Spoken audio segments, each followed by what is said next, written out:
Hi, I'm Josh Patrick, and I'm a founding principal here at Stage 2 Planning Partners. And I want to thank you for spending a few minutes with me today. So let's get started. I've often asked this question: do you have a will? I ask this because it's a document that too many people have never gotten around to putting together. And even fewer have updated their will in the last 5 years. And even rarer are the people who bother to share what they have in their will with those affected. So today we're going to talk about how you keep your family together after you're gone. And as much as this might be a surprise, it's about sharing your will and not keeping it a secret. My goal today is to help you understand the importance of sharing your will and what some of the good things that could come from doing this. Your will is a document about your life. Your will is not only about your stuff. It can be about what you think is important and what you want to see happen after you're gone. Your will is the last thing that you'll usually say about what's important to you. And it's the last word that your loved ones will usually hear from you as well. You know, when I first bring up the subject of legacy, an awful lot of people tell me legacy just isn't very important to them. You know, I want to challenge you if that's what you think. Do you really think legacy is not important? Don't you think you have important things to teach to those who are close to you? If you don't think that's true, I'm going to encourage you to think about this again. You know, your will lets others know what they should do after you die. When you spend time putting together your will, you're letting those you love and those who depend on you know what you want to have happen. You can leave them final messages about what you think is important. You can talk about the wisdom that you've learned over the years and what you've learned through mistakes you've made. If you're one of those people who says they don't care what happens after you're gone, I want you to spend some time thinking about those who are important to you. Those you leave behind are going to care. Those who haven't had the chance to have a conversation with you about your wishes are going to wish they've had that chance. Here's something else that's true, at least what I think, is that nobody likes surprises. I bet you've heard about families that spend years litigating wills after someone dies. If you haven't heard about this principle of things that happen, understand it does happen.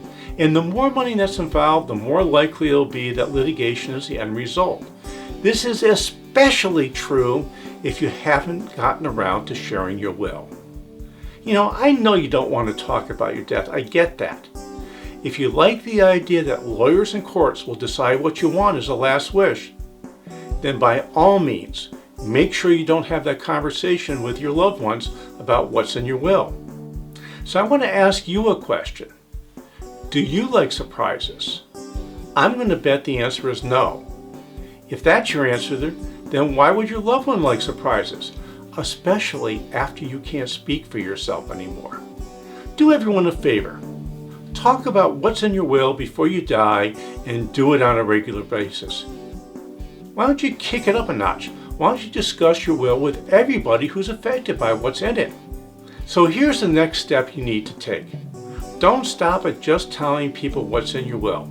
Take it one step further. Ask them what they think. Start a discussion about what's in your will. You'll probably find that those you love will have an opinion about what you've put in there. So the problem you might find, and the one that will be easy to ignore, is that your family will probably say, or they might say, they don't care. It's your money and you should do what you want. At least that's what they might say. When you hear this, you really have to probe. And here's why. Everyone has an opinion. When the conversation turns to an uncomfortable issue, such as dying, it's tough to have that conversation, especially for your loved ones. If you want to really get an answer, you're going to have to demand an opinion. You have to be the one to change the pattern. Your family just isn't going to help you there. So I want you to really, really listen to what's being said. When those you love tell you what they really think, you might have a tendency to not listen to what they're saying. You might not even want to do what they want you to do. If that's your wish, then you just need to be clear about it. You can say, this is not open for discussion, and I want you to know what I've decided. Now, I'm not a big fan of that approach. I think you really should want to hear out what those you love think. After all, you're influencing what's going to happen in their life. Shouldn't you at least hear what they think? You can always decide that you still want to do what you want to do, but listening and hearing is an awfully important part of learning. You know, it's really very simple. Have a conversation before you die, and I recommend several conversations on an annual basis as a way to keep family harmony after you're gone. Isn't that something you think is important? You know, I sure hope you do. And while you're at it, why don't you sign up for our newsletter so you can stay up to date with ways of managing your wealth? I can tell you that I save my best stuff for our newsletter and hope you decide to join us. Just click on the button below and we'll be glad to add you to our list.